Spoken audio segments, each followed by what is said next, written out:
When I read today's gospel reading, I'm always a bit saddened to read that there will be nations rising up against nation, that there will be famines and earthquakes, that these things are to be expected. I begin to wonder if we haven't already had enough of that. Weren't the world wars enough? Or the war on terror? Or the war in Ukraine? Or countless others? Isn't it already enough to have nation rising up against nation, let alone earthquakes, tremors, famine? It is enough at times for me to not want to look at the news these days. Here's a summary of my news feed yesterday. Canada Post is on strike. Not exactly nation against nation, but certainly not a sign of peace either. The RAF scrambled some planes recently because Russian planes were too close to the UK in the North Sea. Russia is on the verge of an economic meltdown. And honestly, there are days that I feel we're not far off. Granted, from what I've heard about Russia, we're nowhere near in the same boat. Tropical storm Sarah could cause flooding and destruction in Honduras, Guatemala, Belize, and Mexico. Oh, Lord. The US is testing a new supersonic fighter jet. Great. Hardly any of that feels like good news. And it really does feel like the type of time that Jesus is describing to Peter, James, John, and Andrew. But what does Jesus say in the midst of all of this explanation? He says, do not be alarmed. In other words, you need to calm down, right? You're being too loud. Not loud in a yelling and screaming way, but loud in a sense of making something bigger.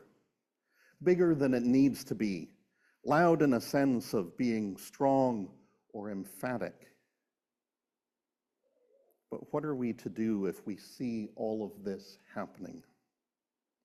Honestly, it's hard some days to not be anxious about it all. I know as I've gotten older, I get more anxious about world events than I did when I was younger. And describing these signs that will happen and that the end is still to come, Jesus gives us a bit of pause. He separates the two, right? The signs that Peter and James and John and Andrew are worried about do not mean that the end is imminent. Instead, by referring to them as birth pangs, Jesus separates them from what will come later, the reign of peace. And I wonder if we were to rewrite that today, how would we separate those things? What instructions would we give? Maybe it would sound something like this. You just need to sit down and then try to restore the peace. Isn't that how we get from the point of where we are to the point of really ushering in God's kingdom? And isn't that really the work that we are to do as Christians today? It's hard work, though. Hard work when we're bombarded with all of the news. Not only hard when the news of large-scale things, like the ones I mentioned earlier, come to us, but even when smaller-scale things come to us.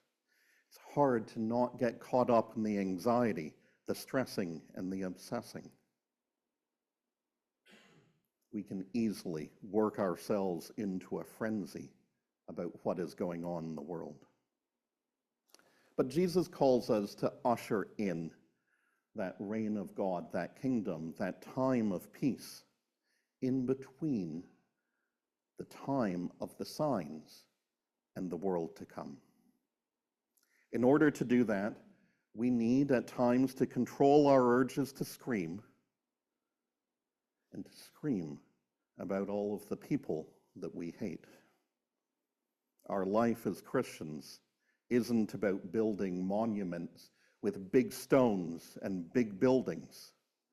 Our life as Christians isn't about the wars and the famines and the anxieties of life.